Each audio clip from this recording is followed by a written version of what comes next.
Good morning, guys. Today we are going to discuss about budget at a glance, यानी कि budget का सार।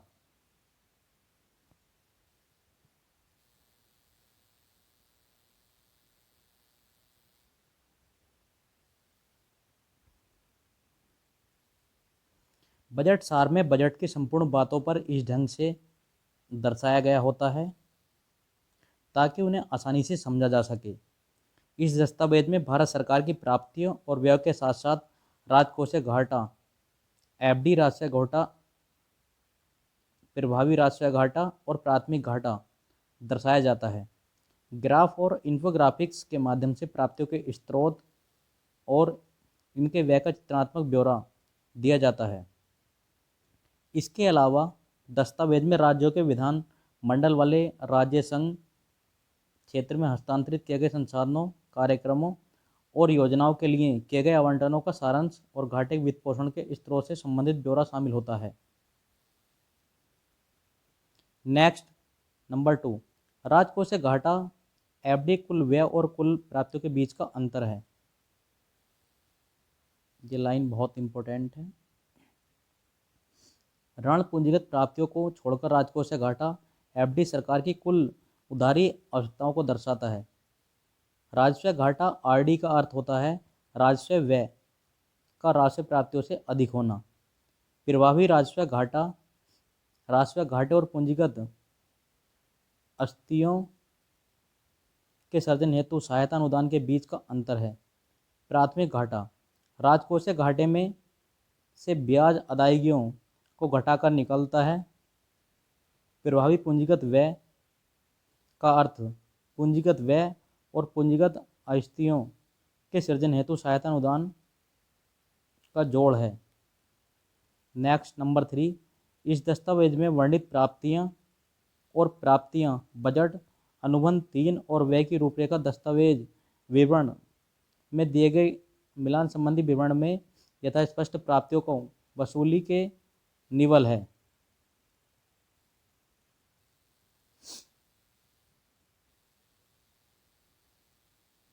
Next, number 4, संशोधन का अनुमान 2024-25 में कुल व्यय 47,16,487 करोड़ होने का अनुमान लगाया गया है। इसकी तुलना में वित्त वर्ष 2023-24 के वास्तविक कुल व्यय का 44,43,447 करोड़ था। वित्त वर्ष 2023-24 के वास्तविक में 9,49,195 करोड़ की तुलना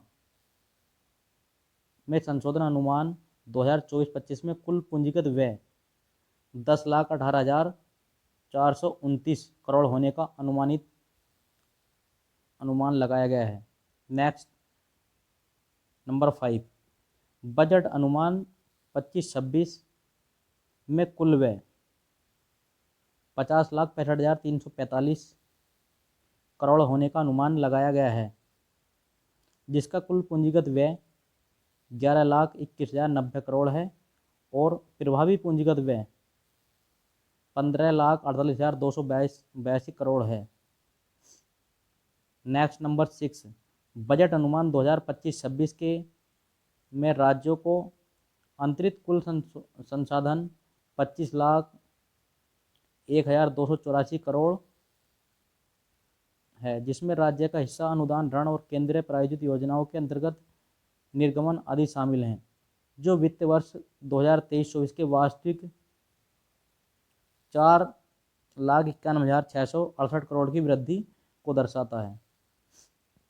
ये वृद्धि पॉइंट बहुत ज़्यादा इंपॉर्टेंट है। यानी 23-24 के वास्तविक में जो हमारा 4,91,668 करोड़ की वृद्धि हुई है।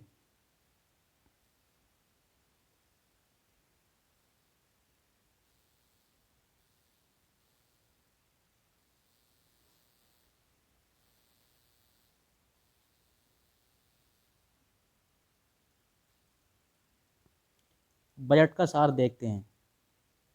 नंबर 1, राजस्व प्राप्तियां यानी रेवेन्यू रिसिप्ट। ये हमारा वास्तविक है 27,29,36।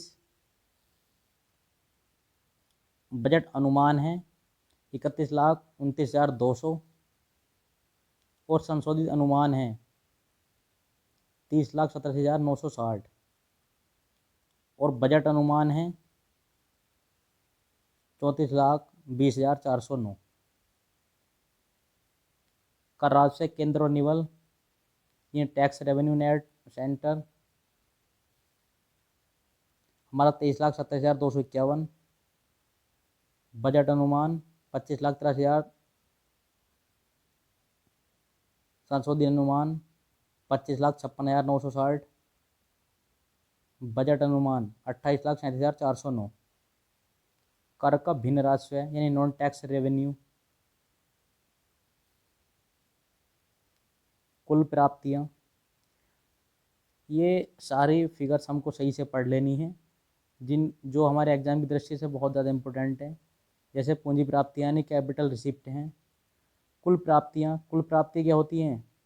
हमारी राजस्व प्राप्ति और पूंजी प्राप्तियों को जोड़ने के बाद में हमारी, यानी कि राजस्व प्राप्ति और पूंजी प्राप्ति को ऐड करने पर जो हमारा क्या आता है? कुल प्राप्ति यानी टोटल रिसिप्ट। उसके बाद कुल व्यय जो होता है हमारा, वो राजस्व खाते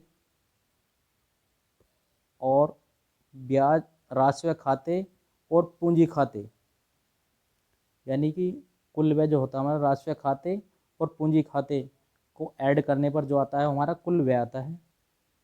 इसी प्रकार नंबर 14 प्रभावी पूंजी व्यय। प्रभावी पूंजी व्यय क्या होता है? यह पूंजी खाते के सृजन हेतु सहायता अनुदान और पूंजी खाते पर, यानी कि नंबर 12 और 13 को ऐड करने पर जो आता है हमारा, वो प्रभावी पूंजी व्यय आता है। राजस्व घाटा क्या होता है? राजस्व घाटा होता है राजस्व खाते पर जिसमें से राजस्व प्राप्ति निकाल लेते हैं तो हमारा राजस्व घाटा आ जाता है। उसके बाद प्रभावी राजस्व घाटा, ये हमारा क्या होता है? ये राजस्व घाटा माइनस पूंजी खाते के सृजन हेतु सहायता अनुदान, यानी कि हमारा राजस्व घाटा माइनस पूंजी खाते के सृजन हेतु सहायता अनुदान निकालने पर जो बचता है वो हमारा प्रभावी राजस्व घाटा होता है। नेक्स्ट राजकोषीय घाटा, ये हमारा होता है कुल व्यय माइनस कुल प्राप्तियां प्लस ऋण की वसूली प्लस अन्य प्राप्तियां, यानी कि कुल व्यय में से अगर हम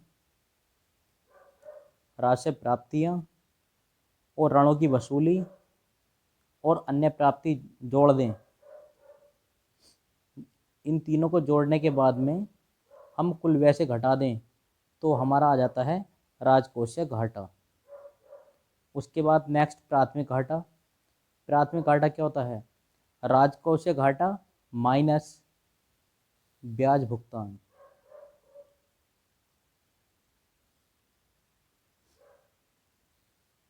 नेक्स्ट देखते हैं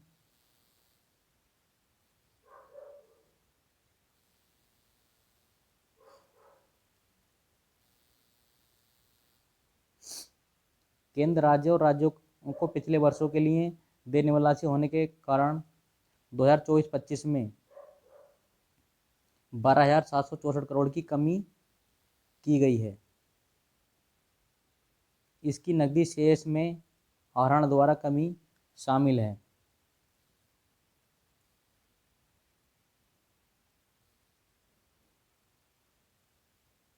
एनओसी द्वारा जारी सूचना के आधार पर वित्त वर्ष 2025-26 के लिए जीडीपी अनुमान इतने करोड़ रुपए है।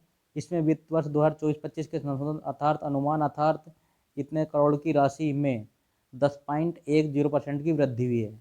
यानी कि हमारी कितनी वृद्धि हुई है, ये पॉइंट बहुत ज़्यादा इम्पोर्टेंट है, 10.1। इस दस्तावेज में पृथक पृथक मुद्दे पूर्णांकों के कारण जोड़ में शामिल नहीं हो सकते। कोष्टक में देगा आंकड़ों को जीडीपी के प्रतिशत के रूप में नेक्स्ट देखते हैं।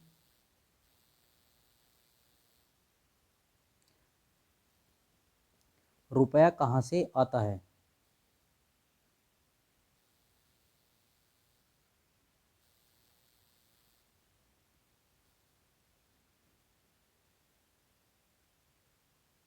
बजट 2024-25 में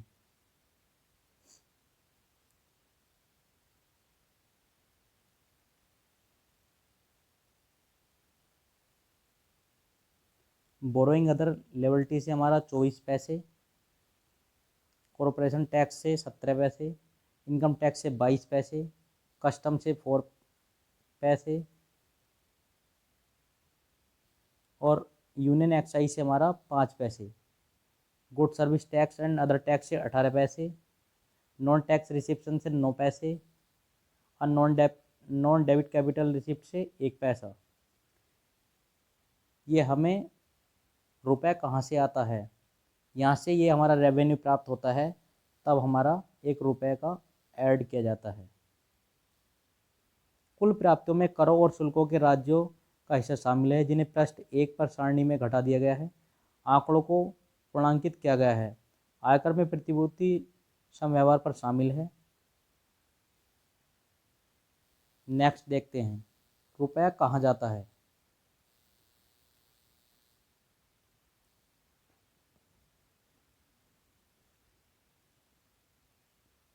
सेंट्रल स्पॉन्सर्स स्कीम से 8 पैसे, central sector scheme, capital outlay and defence and major subsidy 16 पैसे, इंटरेस्ट पेमेंट 20 पैसे, डिफेंस 8 पैसे, मेजर सब्साइड्स 6 पैसे, फाइनेंस कमीशन 8 पैसे और state share and tax duty से 22 पैसे और पेंशन में 4 पैसे, अदर एक्सपेंडिचर में 8 पैसे। ये टोटल हमारा अमाउंट जाता है, यानी कि रुपया जो है यहाँ पर खर्च किया जाता है। रुपया कहाँ जाता है? तो रुपया ये टोटल अमाउंट है जिसमें हमारा रुपया इन्वेस्ट किया जाता है।